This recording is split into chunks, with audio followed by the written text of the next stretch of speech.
Hello and welcome to the Animation Industry Podcast. My name is Terry, and if you've been enjoying these weekly chats, consider helping me run the show by going to my Patreon and becoming a Patreon. This week I'm chatting with Will Anderson, who is known for extra zany, super furry, squishy, slimy, 2D but CG stop motion looking, rig happy CG 3D renderings. Anyways, Will is a CG animator who's worked on a whole bunch of stuff, including his own self-produced feature documentary, as well as short films and indents for Adult Swim and Pictoplasma, and a whole slew of other things. I have been following him on Instagram for quite a while, where he's gathered a pretty healthy following, also on Twitter, for his downright wacky cat character called Greg. And he's here to chat all about where this started, how he produces so much content, and how he makes a living as an independent animator. So without further ado, let's jump in. Hello, Will. How's it going? Very well, Terry. Nice to meet you. Excellent. Wait, I didn't see the top of your hat. Can you point your hat down again? Is that I'm so on brand tonight. yeah. Tonight here at 9 p.m. in Scotland. One thing I've got to say, Terry, I didn't buy this hat. My girlfriend bought the hat. All right. I can't be seen to be this guy that makes his own merch and wears it. It's not good. Not good. And behind me is Greg. So you get your girlfriend to make the merch and then you wear it. So I don't know. And this is my girlfriend's flat. So like the screensaver in the background's okay too. That's fine. As long as it's not my flat. Okay, so she's your number one biggest fan, I see. Okay, so we go into your flat and you would never know you live there. Okay, you told me something interesting just a little bit while ago, that everybody in your country has a massive amount of guilt constantly about everything. What does that mean? I do anyway. I think it's a Scottish just thing. you. Well, no, I think it's a Scottish trait. Having a guilt complex, feeling guilty about everything. I think I have it in my blood somehow. There must be some kind of Catholicism, you know what I mean? Like this sort of. So I've never heard of the Scottish guilt before. I mean, here in Canada, we're known for saying sorry too much. Well, that's it. That's it. I mean, it's the kind of thing like, when you're in London, people bash into you, right? In Scotland, like someone someone would bash into me. Yeah. And I would say sorry. Like that happens. That seems similar to here. You both say sorry. Yeah, we're very apologetic bunch. Okay. Interesting.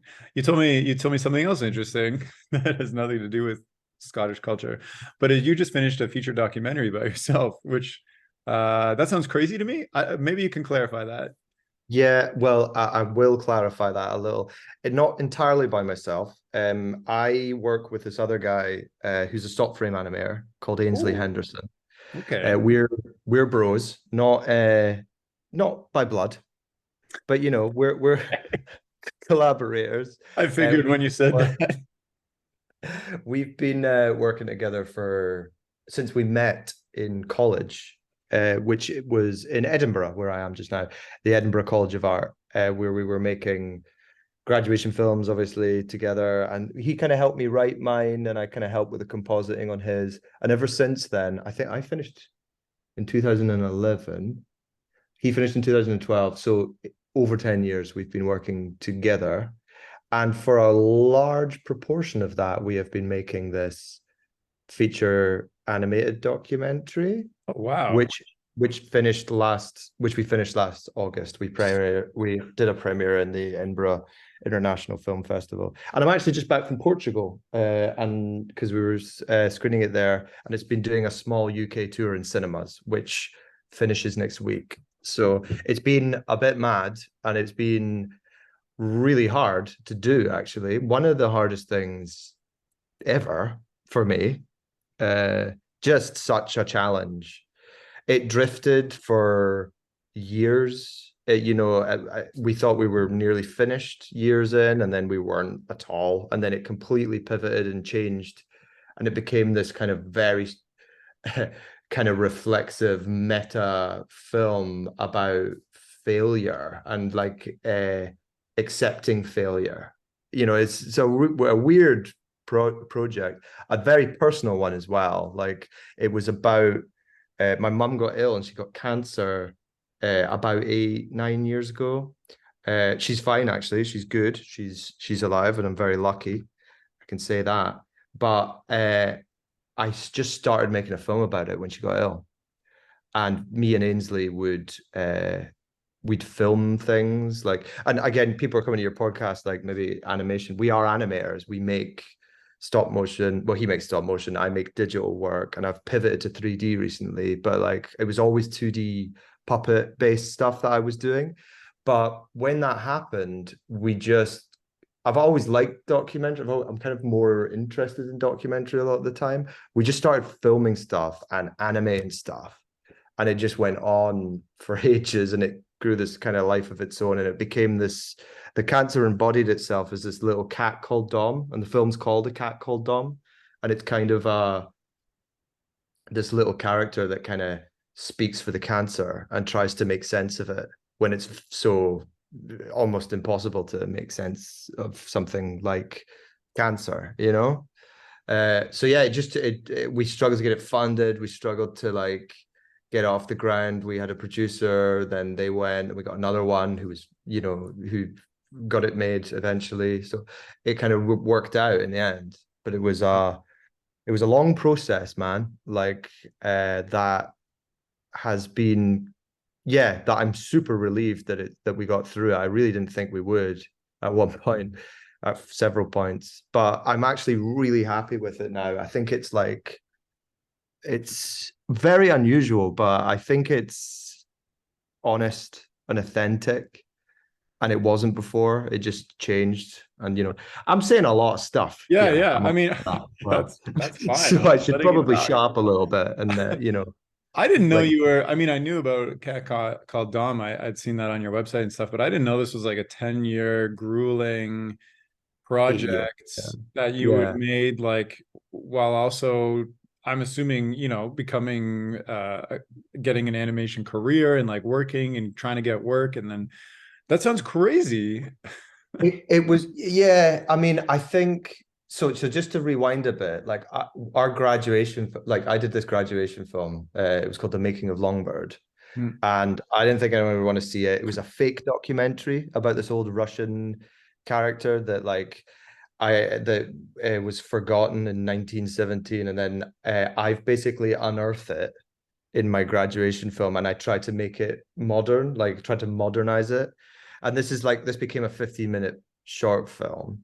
There was a mixture of live action and digital animation, and me and Ainsley kind of wrote it together.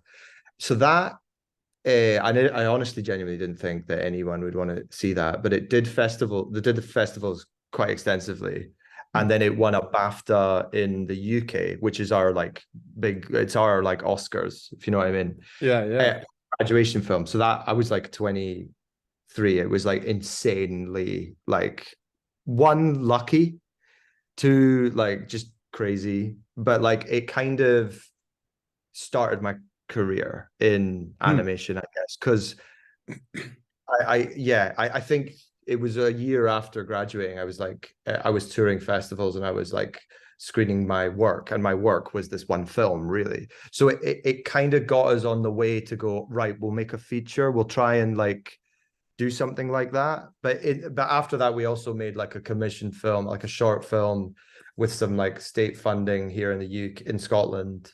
So we're kind of thinking about longer projects I quite see. quickly, if you know what I mean. Yeah. I mean, from all of the films that I've seen of yours, it sounds like you always like kind of long form stuff. Yeah, they're a bit long. They're a bit. They're a When you bit. got that BAFTA, did you get a bunch of attention from like studios and like get immediate Yeah. work and people wanted to work with you? Is it like, Yeah, there was quite a few like London studios that would like reach out and that reached out, and I think at the time I signed to one of them for commercial work. for because like Longbird isn't exactly like it's like very stylized film. It's not like what you would see in like TV, like cartoon world, or so like No. you got hired for commercial work based off of. something that was like very Yeah, in the stylized and UK, specific. not that I did much. I didn't really do like I think I pitched on a few things and I realized very quickly how competitive and difficult it was. And I think looking at people like my peers, our peers that we see who are represented by studios, some of them are very good friends now. But I look at that stuff and I realize, well, I think a lot of people balance it really well, but I'd also notice a lot of people you just don't see them making work anymore because that's what they do. They just go and Yeah. like do commercial work and they do it really well. And hats off to that. That's great. And probably make a ton of money as well, which is also Right. super when you can do that. But yeah, I was kind of like, yeah, I was signed up to do a bit of that, but we never really managed to crack it. Hmm. We never managed to really crack the commercial stuff because we didn't really want to do it. I You mean, know, that's fair. I mean, looking at your work, to me, you have like a very strong creative voice, and to do commercial work or like TV work or whatnot would be the exact opposite of like that. Like I have that it's a problem too little, of like, do I want to take on TV jobs when I want to do very stylized, like kind of my own style stuff? So yeah. how have you navigated like making a career out of doing like your personal style? Because you've worked on a ton of stuff, like even like, Adult Swim is like contacted you to make stuff, which is incredible because they don't contact anybody. So how have you navigated being like this independent, stylized animator that people want your specific look? It's a great question. How have I navigated that? I think, Or how well, like jobs come to you, or how have you found jobs? I'm just wondering. Because I've like for me, I all the always have jobs faith. that I get for stylized stuff, they contact me and I'm like, oh, and it'll be like some person who like saw a post on Reddit that I did that like shared it with their director and they're like, hey, we need this guy type of thing. So I Yeah. can't even predict it. Like, No, no. The main thing recently is people will contact me, which is a very lucky place to be. In terms of like how I navigated over the years, so we're going back a bit. I think after college, obviously the film got a bit of, it kind of got some attention. So I was getting a bit of like attention. So I'd get, little things through. But also, I did do a lot of design work uh, for a studio through in Glasgow called ISO Design. They do like great stuff, and they do a lot of museums and things like interactive stuff for museums. So they always needed. At the time, it was After Effects and Cinema 4D and stuff like that. But I was kind of more like just the design thing. So bread and butter over the years would be some design work. Like that would be like, okay, I can exist. But in terms of like getting to do our own stuff, and that's something that me and Ains are, we often aren't, feel like we aren't doing enough, but we have over the years managed to do it. And I think it's just from like collaborating and writing and like, for example, after our grad films, we were applying for to do like a short film like with some funding. So we got that through like state funding, which is our Creative Scotland, which is like Screen Scotland. So it's like the state, national lottery funds. They put it out and then they can fund 5 short films a year or so. And that's often a stepping stone to go, okay, you've done that. So you have to do that. And then you can maybe make your feature film. So I think at the time we pitched this other film and it's called Monkey Love Experiments. And it was another it was another film that was like it was our first co-direction actually. So me and Ainsley, it was a stop motion monkey that Ainsley like had built. It was beautiful. It had loads of hair and which is funny because I'm really in a hair and blender now. But like back then it was all stop I motion. wondered if that. It did, it influenced it. But we got to do that. And like films take ages, right? So like start to finish, you're a good year or so. I Does think the that shoot does that keep you afloat for the whole year when you get funding for a project no, like no, that? it didn't. I think what we got was I think we got 25,000-30,000 pounds for our first short, Right. which isn't Split bad, between two people over 1 year is But terrible. between two But people, for a but then we had a short, producer and we also had a DOP because there was a live action shoot. We had a production manager and we had so like it doesn't go so far. everybody That's gets a all. free lunch. Everyone gets a lunch. Yeah, you get the catering. on the day. So we did that, and again we managed to like tour that at festivals, and then that did all right too. So then we were kind of just shortly after that film, my mum got ill, and I was playing around with this character, this black cat that was quite similar design to Longbird. I loved like I got taught in college like this concept of like the tutor at the time was like he drew like three circles on the board, and it's like Mickey Mouse, and he was like anyone in the world would recognize this from like the simplest thing, that this is a mischievous little cheeky mouse. And like the power of that, I remember being a student and being like, that's so cool, like the power of that, like of graphics and design, and how it can evoke these things, that it's kind of magic, that. Yeah. So that's why when I made Longbird, he's a silhouette, he's a black silhouette, he's literally like the simplest thing it can be, because he is a silhouette. So like the eyes are there because you cut holes, and the mouth's at the side because it has to be, because it's a silhouette and you need to see what he's saying. It's like as simple as that. I love that as an idea. And I think I was continuing that with the Dom, because a cat called Dom, it's like this little black silhouette cat, and it's like it's just black and white really, and I just loved that. And it was something that was interesting me anyway. And then, as I said, mum got ill, and I thought I was going to lose her, and I was realizing how terrible I was at communicating with her, and like how we couldn't really, how there was this kind of like silence. Like we're supposed to, when someone you love is maybe going to go, you're supposed to come together and bond and get through it together. But actually the opposite happened with me. Maybe the quiet Scottish side of me was like, I couldn't communicate properly. I couldn't really like tell her what I thought and what I felt. And so I decided I would use this little silhouette cat called Dom as a way to like, as a sort of way to kind of communicate with her. And in the film, this cat is it's that void that wanting to like bond us, wanting to get us closer together. And it's therefore a cathartic experience making a film together. It's like we can reenact moments and we can talk to each other in a much deeper and more meaningful way than we ever could without, having the film there, So it was, and that process takes ages, is so hard to fund, and is so hard to like get off the ground. But I've learned perseverance and like patience in like, okay, the film isn't ready, the film isn't right, the film is a process, and all of my films are about process. So it became, and it showed me that all of my films are about process, to be honest. I now watch them back retrospectively and go, these are all about process. They're all about like, doing things and making things and like searching for like the meaning of things through the process of making work, I, Makes sense.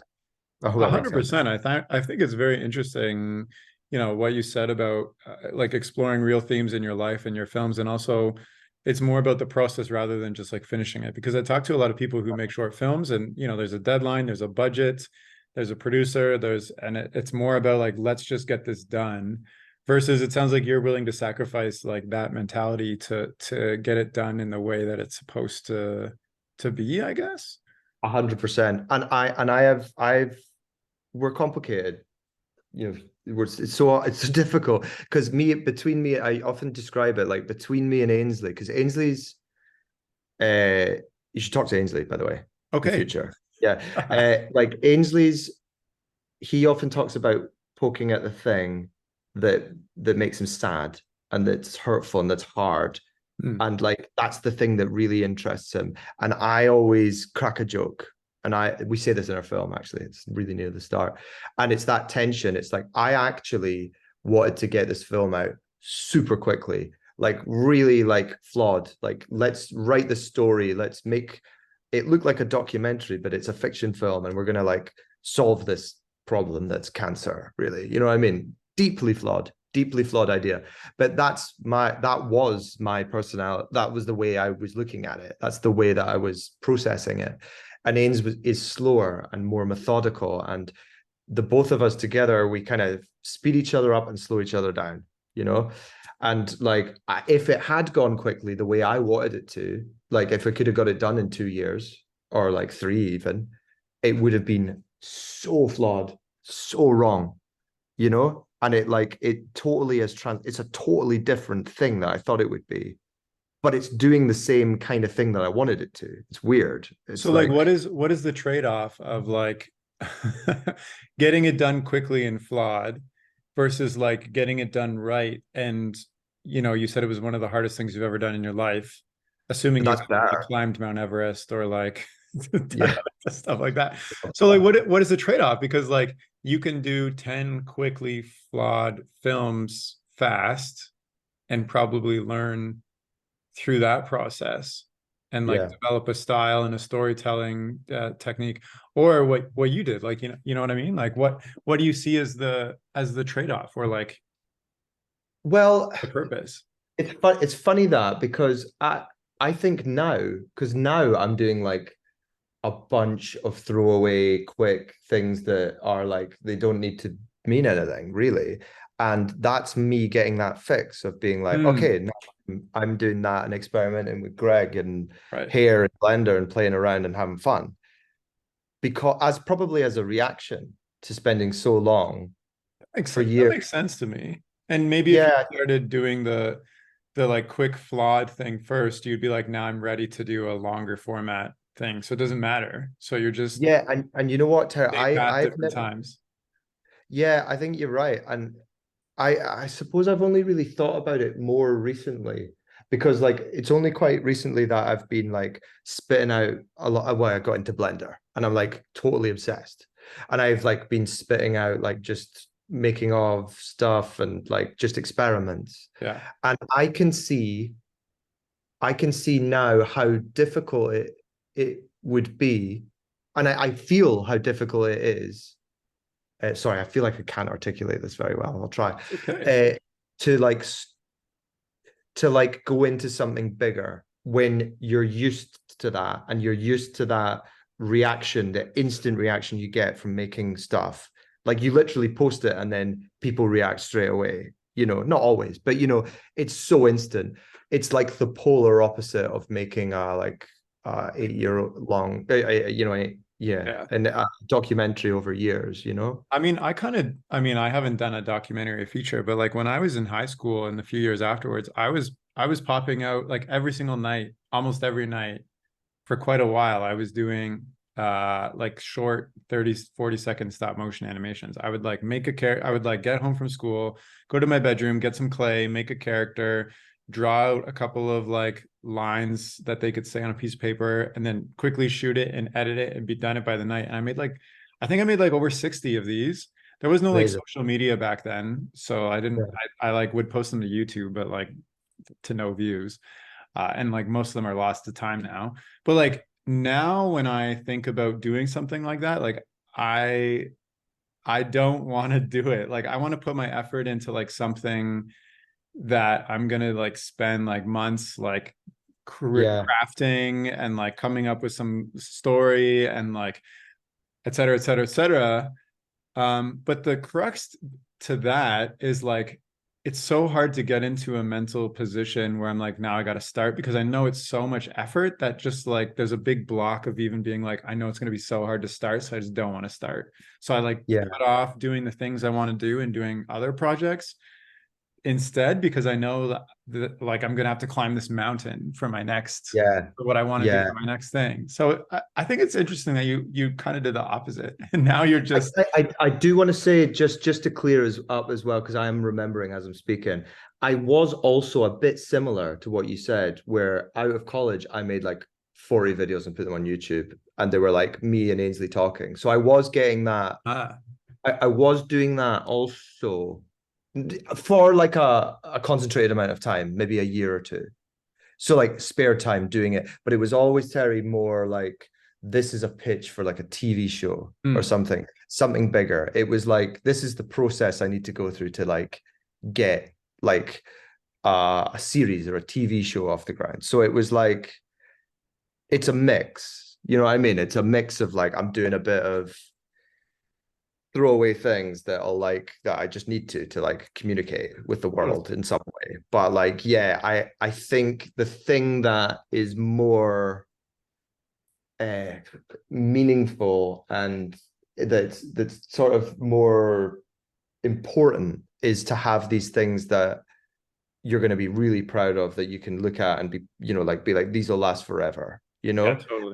And Dom, a cat called Dom is definitely that, you know. I always tended to like, when I was talking about doing like design work, I was like, I couldn't really do design work unless I had a project. Like I had a short, and the short was like called Have Heart years ago, and it was like this digital kind of GIF thing, and it turned into like a 12 or 13-minute short film. But it's like I need to have that as well, or I'll like drive myself mad. I'll feel like I'm like not doing anything. I'm like, what am I doing? You know? I still am like that. I'm like, I'm throwing out all these things and I'm doing this stuff, but I need this project, I need this film to You'll like, go crazy. or I'll go mad. Yeah, yeah. Or I'll like lose it, because you need to have something to kind of like aim for, Totally. something like look forward to, you know? I like, yeah, 100%. I like what you said about like, making something that lasts forever. Like that's a big thing that I think about when I'm creating stuff. Like even when I'm animating or whatever, even like on my day job, I try to put in things that make it rewatchable, because I don't want to, and myself, I go and watch my work all the time too. I don't want to just watch it once and then be done with it. Well, I want to make it so that you can rewatch it and want to rewatch it and keep rewatching it, and like yeah. hopefully the quality like lasts over time too. So I wanted to ask you about Blender, because like you post a lot of your like experiments to Blender, and like just silly, you'll just like grab the character and like throw them around and post them as a Yeah. video. Um, and it's super entertaining to watch, especially because like what you're doing in Blender is like it's pretty unique from what other people I follow or what else I've seen. Like you're using like, you're kind of doing it like stop motion a little bit, but also you're using like crazy textures and tons of hair, and like, deconstructing the cat and reconstructing. What is the like what you just said about creating stuff that lasts forever, et cetera, et cetera. What is your thinking about like posting your experiments to social media? Because a lot of people, myself included, I wouldn't post any of my experiments or like rough work as a post. I would only Interesting. like, I post like twice a year. I just post like finished projects. Yeah. So like how have you seen the benefit of doing that to social media? I think what it is, it's a few things. Let me think. I think it's, well, one, a reaction to Dom. All right. Dom was, this film was like, we wrote this story and it didn't work. Right. And we thought it would work and it didn't work. And there was a restructuring of the story in that I would, the best way to describe this is through a little story. So basically, we were really down about, I was really down about the film not working. And Ainsley said to me, no, I said to him, I just feel like I've put my family through this, and I feel so guilty and bad about it. And I wish I could just show her what I was trying to do. I wish I could just show her what we were trying to do with that film. And Ains went, that sounds like what the film is. Like Hmm. that's, and it was like a eureka moment. It was like, it's a letter to your mother. Just speak to her like we're speaking now, and like record yourself speaking, and just show the film to her. And and that's exactly what the film is. It's me constructing it, and we go in. There's two worlds. There's the film world, and then there's this world where I'm just talking to her and I'm describing. This scene didn't work, but this is what we were trying to do, and that's the film. It's this like embracing the failure of it, the not working, and being like, this is it. And weirdly, by the end of it, it does everything I wanted it to do, because it tells her everything, all the little ideas that I had, even more ideas that could fit into the film are in it now, because it like lays it bare. Right. And that fundamentally like it kind of changed. I kind of grew, if that makes any sense, through the process of that. I felt like this film like has, I'm not precious anymore. I've just thrown it all together. It's like a jigsaw that's not got the right pieces, and I've smashed it together, and it's somehow like there's a picture at the end of it, and like you can look at it and you can enjoy it and you can laugh and you can maybe cry if I'm lucky, you know. Depends what you think of the film, but I think that I was letting go of the preciousness and the Mm. control freak in me meant that it liberated everything for me, Yeah. like the process. So I guess the first part to the answer is it's made me less precious. Yeah. So because the thing that I came to is better than the thing that I thought was right. And that was this perfect film that, I just couldn't get the funding for, and we couldn't get it out properly. We couldn't quite get it right. So I think the first thing is, yeah, I'm less precious about stuff. It's like and the second one is Blender. I was never doing Blender. It was always Moho before that, which is this 2D puppets thing, which is an excellent piece of software. I actually thought that it was going out of business because it was during COVID. I read like an article, or no, it was like an online. It was like Lost Marble or something. It's like I don't know what you call them. It's like Reddit, Sure. you know. Yeah, like my words have escaped me. Um, and it said it was maybe going out of business, and it didn't. By the way, they're brilliant and they're great. But I thought it would, so I learned Blender, and I was You're like, like, I'm oh going to crap. learn. All I know is this one program that's not going to exist. Exactly. It's like, what am I going to do? I'm going to like, this is like a limb for me. What am I going Yeah. to do? Like I've done 12 years of work in it. I'm like, all Yeah. my films, everything is like, so like, okay, I'll try and learn Blender and see if I can do all that stuff in Blender. And then I guess I learned very quickly that Blender has a huge community. And every time I got stuck, I could ask on Twitter or like, Blender artist or whatever. I could go on a forum and like find out. And then I realized that it's a conversation. It's like you can ask for help and people will tell you. And if I want to learn, I'm learning it online anyway. So like it feels right to be sharing all of that stuff But you because didn't it you will didn't help take any other artists. courses? Like you didn't like sign up for like animation mentor No, thing? no, no, none. And now I make them. Like I'm doing like got a motion design school course, but I'm gonna do another Blender course soon, which is weird. That's weird too. But I just jumped in really, I just jumped in because I loved it. But so I think those are the two things. I'm less precious now, and it's a community. So Yeah. why not? And I see things on like Instagram quite a lot, and I'm like, whoa, like that's awesome. Like I met these guys. I met Yonk. They're an amazing VR sculpting duo from The Hague in the Netherlands.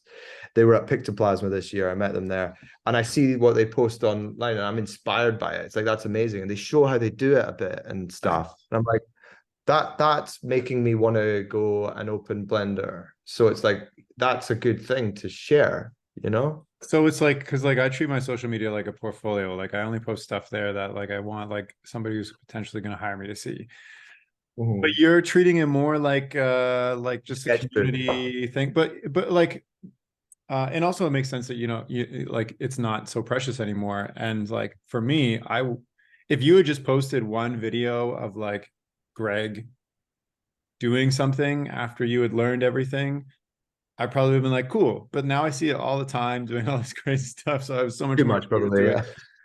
it. Have you, okay, so like, well, I know that you did the Pictoplasma, what's it called? Indent or whatever. Uh, Yeah, opener, yeah. I was gonna say, like, have people come to you based on the experiments you're posting and commissioned you for work? Yeah, yeah, they have. Yeah, not as much as you'd think, probably. But yes, I'll get Hmm. like the odd job out of it. Like, it'll be like, this and that. I'm working with a guy called Pascal de Silva. He's brilliant. He did this thing called Mr. Puppet years ago.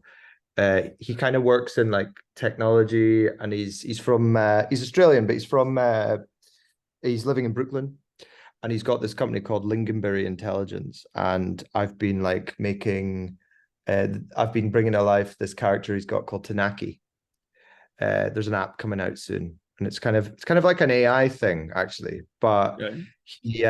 he wanted the character to be rigged like properly, so it could be used and used in so they can build apps in Unity and stuff. And that was a total pivot for me because I've never really worked that. And I to be honest, I'm still in Blender. I'm just making creative rigs, for him and the company. But that's a great thing that came out of just posting stuff. Interesting. And again, it's like I'm so into rigging because I thought I lost this rigging software, which is Moho, and learning rigging first in Blender. It's like I love it when people ask me to make like creative rigs for things because that's really at the moment the thing that I get really excited about because like Tanaki's is like Yeah, I it's just like looked it a up. infinity band. Yeah. So it's like how can you rig that so that it's super flexible and it does everything that you need and it's a mesh and it needs to work in Unity and we need it's like all those things are like, oh, that's so cool. Like how do I That's almost like a skill base in itself because like most rigging would need like I need two arms, two legs, a neck, a torso, and you're like, totally. I'm the opposite. I'll rig you this crazy weird object that has no form and we'll make it work. Interesting, Yeah, interesting. the flexible, yeah. I'm wondering, like, we kind of touched on it a little bit here and there, but I just don't have like a super clear picture. But like, how do you get the majority of your work? Like, you've been working for since 2011, I guess. That's what, 14 years, 13 years almost. Yeah, yeah, yeah, So yeah. like, I know you've been doing these, funding for films and stuff, but like, you've done a bunch of projects on the side. How are you like, what does your typical year look like for you? Well, it varies, but I mean, I get asked things. So, like, we might have, like, we pitch a lot. We Yeah. pitch, like, okay, we've got this, What does that mean? Like you're pitching for like funds, short film funds, yeah, or like yeah, okay, yeah, totally. So we have a thing, we have the BFI and, yeah, because Scotland's pretty good for grants, right? yeah, yeah. So the British Film Institute, like they funded, I produced Ainsley's most recent short film. And that was, that's a couple of years, that project. And I had a bit more cash. So we pitch for things like that. Mhm. I often like if we come up with a funny idea, I will like, we were lucky enough earlier to get like Adult Swim got hold of us after posting our short films online. And then like, so I think Have Heart went online and one of the producers there got in touch, and then we actually did quite a few things with him. So like we pitched like a little series idea, so we did a few shorts. Then I actually came up with we both came up with a Christmas short thing, and then I just threw it back to them. I said, "Oh, would you be interested in this like weird dark Christmas short?" And he's like, "Yeah." So we are like pitching. I'm making it sound very rosy. It's like it's Sure. not always easy. We're not like hugely wealthy, like Right. we at all. Uh we're pretty skint a lot of the time. So do you also Like have to be good at writing because you're pitching and it's pitches are like I think stories? it's the heart of it. Is like Yeah. that's the bit that's it's not the fun bit. That's the bit that's like that's why we can do what we do is because Right. we want to make our own ideas, come to life. You know what I mean? It's difficult sometimes though. Like we're doing like we're doing service animation for a TV series. It's probably not going to be until next spring, but like that's a thing where we're like, if you're asking what the year looks like, I'm like, okay, well, don't need to worry too much because we'll do like we're going to be working for a month in Yeah. spring, maybe two, and like, oh well, we're trying to pitch this short just now, so like let's pitch that out. Maybe we can apply for some, development funding if we want to write a script because our film's just been in the cinema. I am listening to myself and it's sounding very rosy. It isn't actually. It's hard. It really I is. I was But gonna say, like, from like a sustainability standpoint, like, um, you've been doing this for quite a while, so obviously you have like knowledge and know-how of like what to get, what time to apply, who's got what. But like going forward in the future, like, do you see this changing for you? And like, I guess you work a lot with Ainsley too. Like, do you see this changing? Do you want to get into like, I don't know, like TV show developments? Because it sounds like you're pitching TV shows and stuff. Like, or are you like the happy thing within that the I really space? want more than ever, like more than anything, weirdly, after being so tired from making this film, is to make films like feature film. uh, Like just finished this film. I can't wait to make another film. It's weird. It's weird. When I was just done, I was like, oh, there's a reason why people don't make hybrid meta like animation documentary. You know, what I mean, there's a reason. So Uh, what would it take to so get difficult. to like by next month you have another, well, just imagine what would it take to get you that next feature to work on? Like a massive amount of funding, like a whole team of people, like No, no, weirdly not. It's funny. It's funny. It's not that. The hardest thing, I think, is knowing what you want to do. Like that's the hardest thing. So me and Ains are like, we've got this Christmas film at the moment, and we're like, we've been talking about it for years. We were in development with a bigger studio, like in the States, but we're not there anymore. We're doing it now, like in the UK, and the hardest thing is just getting the outline right and going, okay, wait, it's not quite right. Let's like rewrite it and let's get it, let's work on the story more and more and more. That's the hardest bit, and I'm, as I said earlier, I'm one that just wants to jump in and process led, like a documentary film, just do it. And yeah. Ains is like, no, we need to slow down. He's a stop frame animator. We need to like, let's slow down, let's get the story right. And that's the difficult balance. The difficult and like essential thing that we need to do is like just get it right in our heads Yeah. what exactly the film is. And then I think it all hopefully falls into place. But I've only got one the experience of like making the longer film really, which was so unique and strange and underfunded and Right. low Well, budget. That what do was you so mean like excited for get that. everything fall into place? Like say you finished the outline in the story and you're like, we've nailed it, this is exactly what it's supposed to be. Like what is the next step? Well, I think everything falls into place after that because one, Perfect. I know it's probably naive, man, but like I think I've been like cramming the technical side of it because it's all going to be in Blender, and I'm like I know how to do it. And when we were in the big studio, we did an animation test, and it like really shows the visual and Yeah. how the characters are, and it's all But I mean, polished like, and do it you need works. like a producer? Like, how do you get a Yeah, producer? Like, I think what I produced Ainsley's most recent short because there's a distinct lack of producers in the UK, animation producers. So I produced it, and it was really hard. I don't want to produce really. So I think what we need is like a great animation producer. There's just so few of them. yeah, Like over here, because like everybody who's in animation wants to animate. yeah, exactly. And just can't.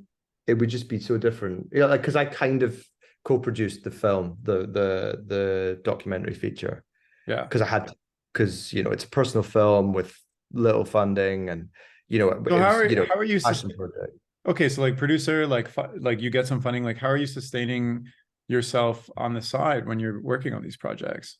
Well, I would do design. I'll do design work. I'll Yeah, do like I was saying, I'm working with this guy Pascal, and we'll find gotcha, a way of gotcha. making income through that. And he has his company, and we can do work whatever. But that's a recent thing. But yeah, I've like again, I've done recently a logo for like a company that's like a film company, and that takes a few weeks. So like that keeps me going. It's like little bits of design work and Yeah, the odd bit of rigging work for like maybe like a small studio might want their like their characters like rigged gotcha, properly gotcha. to be used in production. But it's very like it's quite fragmented actually. But because we've just finished our film, I've just applied for like some cash for writing the next feature. So I might not get that, but if I get that, that would tide me over for the next, few months. Right, It's right, like right. it's always kind of keeping your eye out for like how do I get this Totally, next totally. project Ha- going.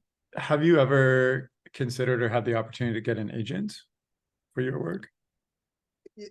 In the past, yeah, but I haven't really nailed that yet. There. Like I mean, that's it tough. just yeah, quite a few filmmaker friends have them, but like a lot of the animating and animation people who I know don't tend to. They just tend to be kind of represented by like a small studio. or Right. a bigger studio in like London or whatever, and then they get their commercial work through there, and maybe they get some of their films made through them, you know. But Um, let me like bring it back a little bit. When you were coming out of university, was there a lot of pressure to work for a studio versus go off on your own and build your own path? Because like you sound like the work you do and what you've done, it sounds like you were very strongly compelled to do your own stuff for all these years yeah, versus like did you have classmates that went into the studio life at the same time? yeah, yeah. Well, it wasn't a very commercial course to the one that the Edinburgh College of Art. It was very auteur. It Hmm. was very like you make your own film and you find your See, I see, voice. I see, I see. We just help you do that. You know, it's just very art school. Like, there's a difference between film school and art school, definitely at art school.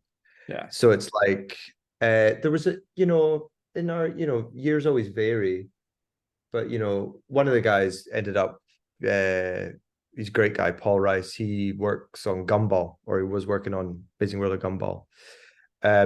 He's a super great guy. He was like head layout guy, and then he ended up directing a bunch of it. So yeah, like people go up and do, into those things.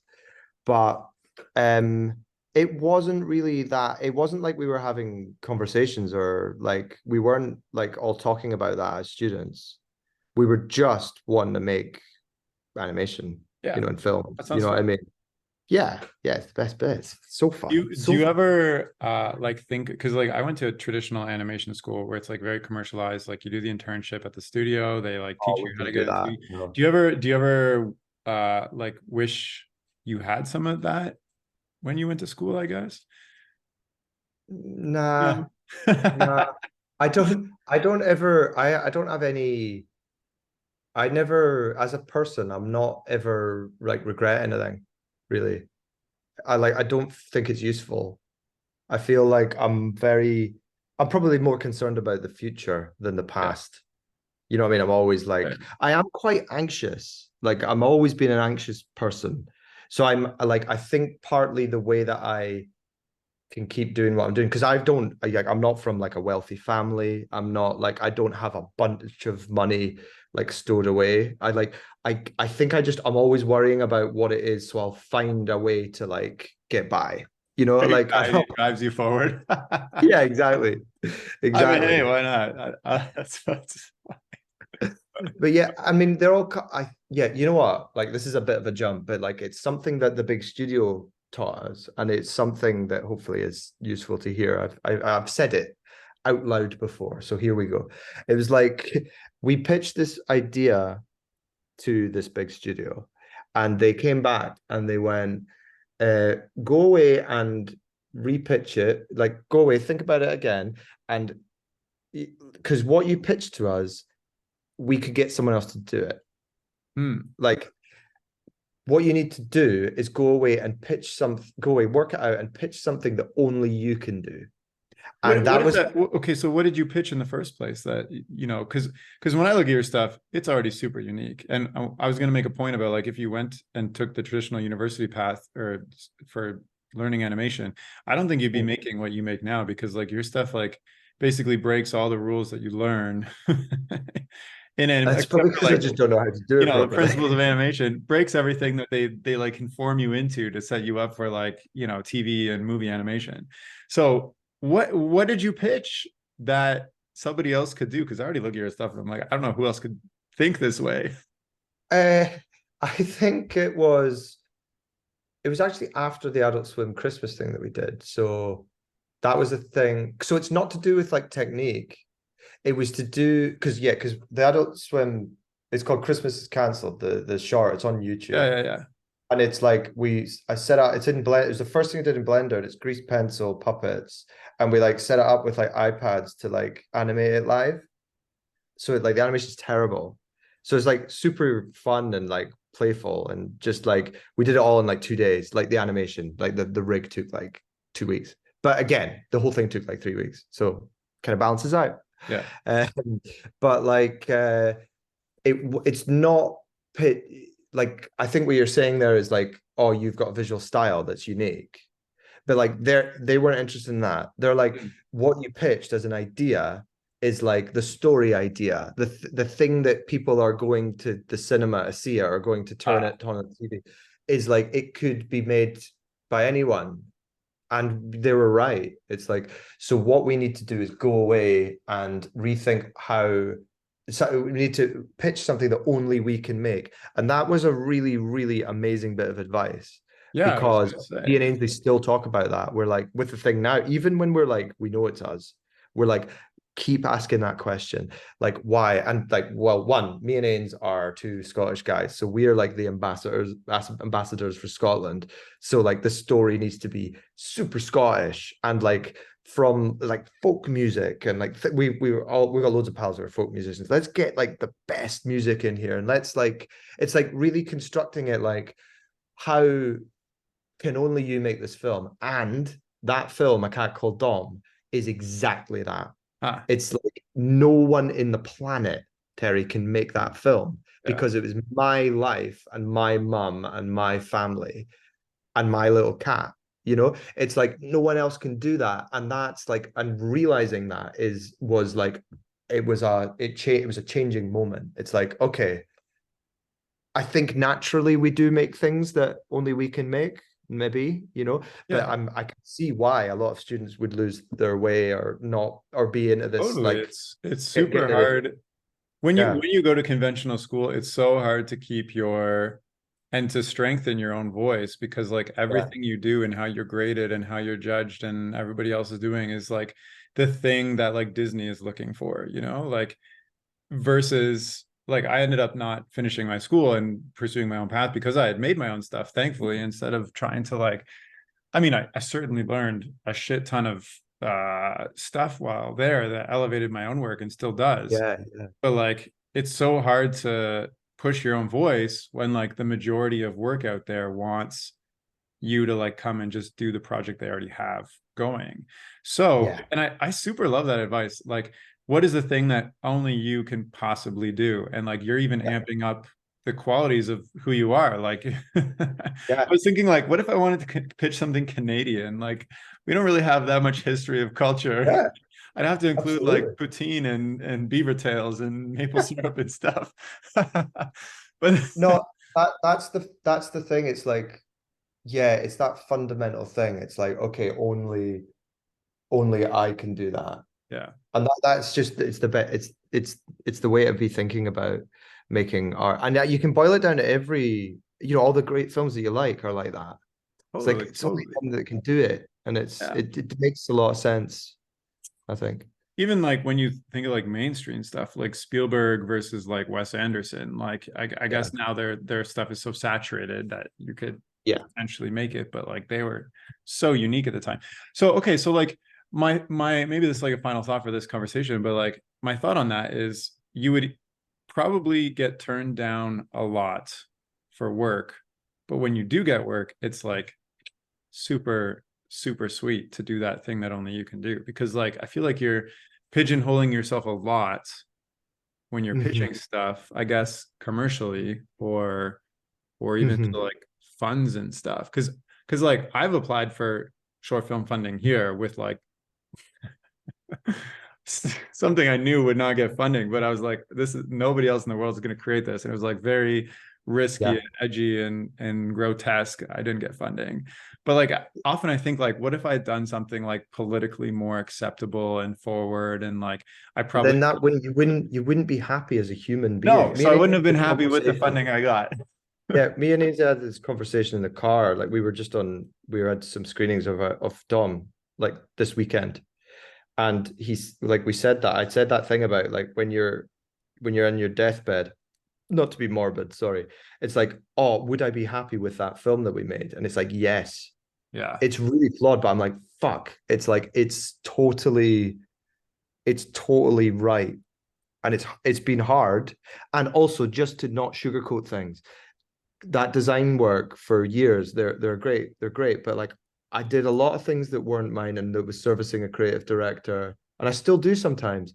And I Yeah. learned a fucking ton out of that as well. Cause it's like, you get less precious, and you think you've been looking at it for long enough that it's right, and then someone comes away and says no, and then you change it, and it's Yeah. like, again, have a thick skin to like feedback as well, because you have to be able to do that if you're gonna try and make a longer film that involves people. Like, you have the executives are gonna come in and say things. Your editor's gonna like contest you on things. You're gonna for your friends who you've like adore and your family are gonna watch it and they're gonna say, not sure about that. You have to like be so willing and like listen, and it's like a life's work. I think it's hard, it's hell, but it's worth it in the Totally, end. totally. I mean, like, uh, even as you're saying that, I'm thinking, like, I'm remembering commercial projects that I was working on, and I don't post them anywhere. I forget that I even did them, but I also learned a ton of stuff too. But I don't feel personally like it's not part of me, I guess. I was more like it yeah, was somebody else's thing that I was brought on to. So what it just reminded me of, I'm sorry if this guy ends up hearing this, but like I met this guy. I can't because I can't remember his name, not because he's a bad guy, he's a ah great guy. oh, I think it was in Ottawa, oh, at the animation Ottawa festival. Animation Festival, yeah. I think, and this guy put on this night. I think he still does it. And it's called Night of Shame. Night of And, Shame. and it's like it was like a little, like, I think he put it in like a pub or something, and he gets these directors to show the thing that they hate the most or their Hmm. earliest work or something, and it's like this Night of Shame where you have to present it and you have to like talk about I've it, actually and it I've could heard be of like an this. advert for like an insurance company or something. And it's like, isn't that brilliant? Isn't that a brilliant idea? Like how like out of your comfort zone, and how like hard that would be, and in front of people, But then you particularly people. release it, then you don't care. Yeah, isn't Yeah. that like glorious? Hey, That I love that actually. Yeah, you should start a night of shame in Edinburgh. I can't. It's his idea. I can't nick it. I'll need to You find out what his name. collaborate with this guy you forget who it is. Yeah, I know. When you go to festivals though, you meet so many people, so you're like, I'll ask you know, around, and I have heard of this before, but I don't know where I heard it from because I know a lot of the Ottawa Animation Festival people too. So, a great I'll figure festival. out who this is, and then I'll get back to you. Yeah, yeah, yeah, Well, yeah. is there anything we didn't chat about that you still want to chat about? I thought we were going to just talk about Greg the whole time and how furry he is and how you love experimenting with fur, and we didn't even talk about any of that. So Yeah. Well, that's for another time, maybe. that's for I do. another Yeah. time. I like. Oh yeah, maybe it's a one-off. You only get one with you, don't we? Some people have come. Come back. Three guests have come back for a Right. second. Nice. For a Nice. second.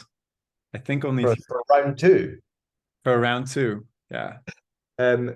No, the only. Well, it kind of links to what we said. It's like, how like now there's like lots of throwaway experiments and whatever. It is working to. It's like what I said. It's like it is working towards another film. Yeah. So this is part of the thing that I'm worrying about at the moment. Is I'm trying to get the story and structure and like step outline right for this film with Greg, uh, this cat. Yeah. Uh, Well, I'm super excited he's gonna have a whole film. yeah, yeah. I And thought as I well. hope it's What if it was like a wacky, feature? as That'd be cool. wacky as what I see on your Instagram. Oh yeah, like Because if it's super, not, super. somebody else could have done it. Exactly, That's exactly. that's the moral of this chat here. Do the That thing is. only you can do, and you'll have a better time, Maybe, even maybe if you you're could get me crying. back on as soon as I finish the film, and it's like, right, couple years, Okay. right? I'll aim for a couple of years. Link me That's probably immediately. gonna take like 10, but we'll Yeah. see. Well, we'll come back in 10 years. We'll do a recap. Yeah. What are you doing? What am I doing? Are you like, you work in a studio as well, or I do work you? I work for a studio. I'm working on a video game for the last year and a half, which has been super Cool. amazing. It's a all hand drawn video game. It's got a really cool team. I can't really talk anything about it other than Fair. other than that. But other than that, I still do stop motion projects here once in a while. I get a call or somebody wants something. So that happens a couple of times a year. And yeah, that's Anna run this podcast. Nice. Anna run this Very cool. Very cool. and I do chats about pitching workshops and things. I just it was the Toronto Animated Arts Festival International Conference this past weekend, which is Nice. a yearly thing that's super. Anybody in Toronto should go to it because it's amazing. And I did a little a workshop on how to create a pitch Bible there because Ah, I've done I should watch that. quite a few. So I'm busy. I'm up to things, but I also have like, my own projects that I like with Greg that I want to at some point instigate, and I've been thinking about for a while. So yeah. Oh, Yeah, I'm also pitching TV shows on the side too. So yeah, yeah. Okay, yeah, basically my life is wake up, animation, go to sleep, dream animation, wake up, yeah. animation, sleep. I Yeah. know. Mine's like that, but with geometry nodes at the moment in Blender. It's like Oh no. they're all just like little connecting nodes. It's like, oh, if I do that, then maybe that'll work. Yeah, it's funny though. You got it, like because I've followed your stuff for a while. It's great. I love it, and you have Thanks. this very Scottish, like Aiken drum. Is it Yeah, yeah, the yeah. the character? I'm like, aye, this is I did my working. research for that one because that one Yeah, was thrown on me. It was like we have this song and we want it to be a song like take place in Scotland. So I mean I did the research online, but I yeah, based even the village and everything in his house are based on real locations. I have it all in a little research and excellent. what he wears and what the people wear and all, and even the Yeah. bugs in the film I made sure were endemic to Scotland Oh, mate. specifically. So That's it. That's class. That's class. yeah, Yeah, yeah. I like the super long, stretchy limbs and I cartoony. wasn't what actually I was going to ask you how you because like I was surprised they let me do that because the directors for some of the other shorts didn't give that much creative freedom, I guess. So I was Right. going to say like because your stuff is like super wacky and creative freedom. Do you ever get like when you're working on a project and there's a different director that's not you, do you ever get like, oh, you can't do that? Because I was on a project recently where I had some really wacky stop motion stuff and it came back from the higher ups. They didn't understand it like in concept. So Oh, I had that's to not cool. well, I didn't animate it yet, thankfully. Like Yeah. I had like Yeah. done all the like concept artwork and everything, but they didn't understand it. So I had to like bring it back to reality a little bit, which I wasn't super happy Yeah. with.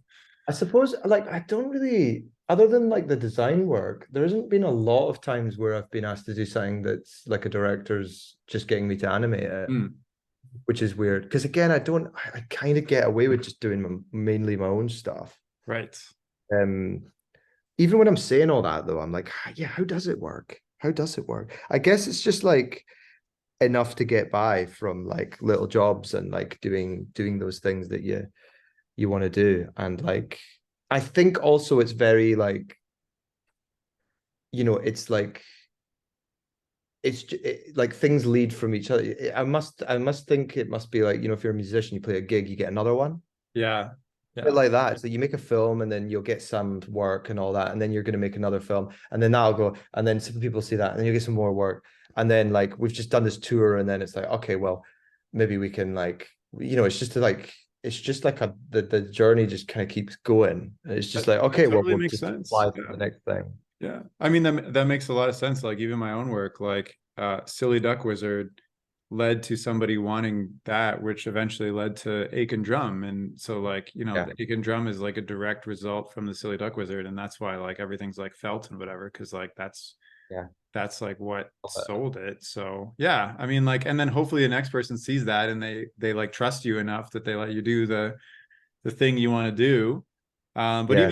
even actually with Aiken Drum, they hired me to do another one after that, but I didn't want to do it in stop motion. I wanted to do it in 2D. I wanted to hand draw it, but they didn't want that from me because they were like, we can hire other people to hand draw. We want Yeah, you to do yeah, yeah, stop yeah. motion. But I eventually sold them on the idea of doing stop motion backgrounds and hand drawing the characters. So like Very cool. um that and then that led to getting 2D work on a video game, hand-drawn animation on not the one I've been working on right now, but that Yeah, led to a video game work. So it was like everything you do can be used to get the next thing, I guess. totally. Yeah. This is going to sound really like, I don't know, pretentious or not. I don't think it is, but it's like you do put energy. It's your guilt coming out. You're not gonna sound pretentious. It's like you put energy out into the world and it exists. Do you know Yeah. what I mean? You put Yeah. Yeah. something out and then suddenly it has this little life of its own, and then, and if you don't do that, then nothing happens really, Exactly. and that's why I think it's like, you just gotta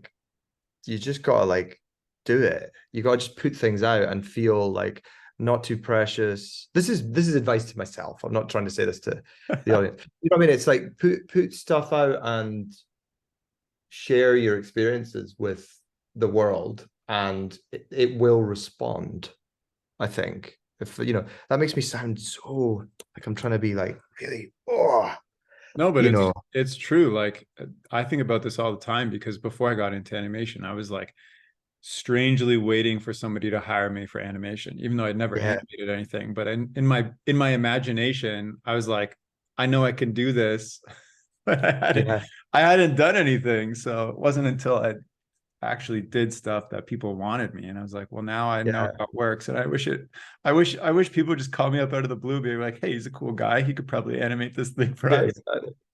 No, but it makes total sense. And isn't that like a law of physics or something with energy? I don't know, maybe. I think so. Yeah, probably. Right. Not smart enough to know that. It's mathematically true. There you go. Yeah, Ains and I we said this as well. You have to have this weird balance. You don't have to, but you have this weird balance of like being like particular and like control freak enough to make the thing good enough, but also being unprecious enough to put it out. It's such a tension. Totally. And that's why you have people who never share work and they make amazing work, but you never see them because they're just doing amazing work. And this balance is like, do it, but then let it go, Yeah, totally. And I do it too much. I think I do it too much, and it slips a bit, but that's okay.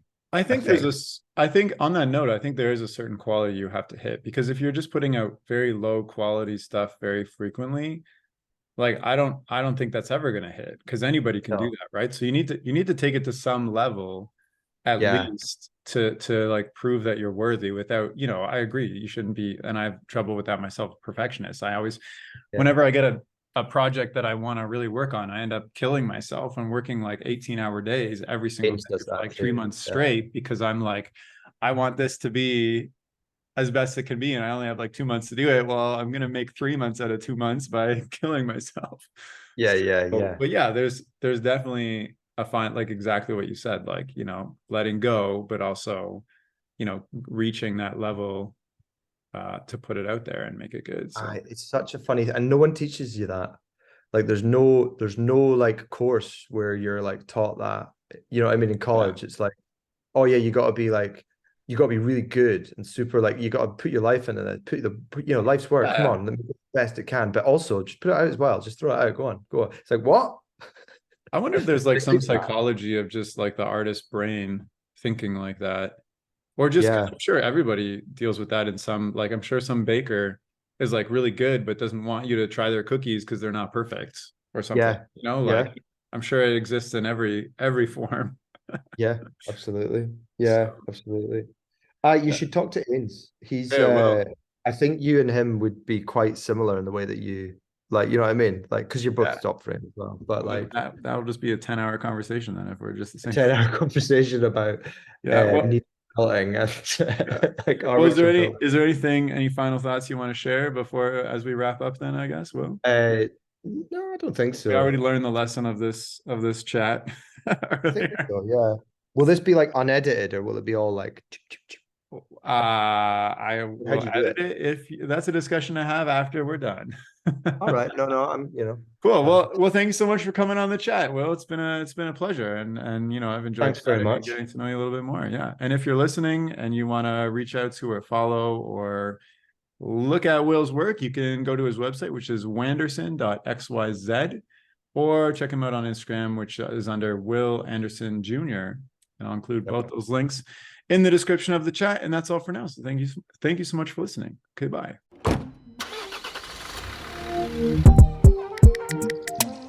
The music for this podcast was composed by Willem Mendo and the graphics by Luhan Wang. I encourage you to look them up if you've enjoyed their work.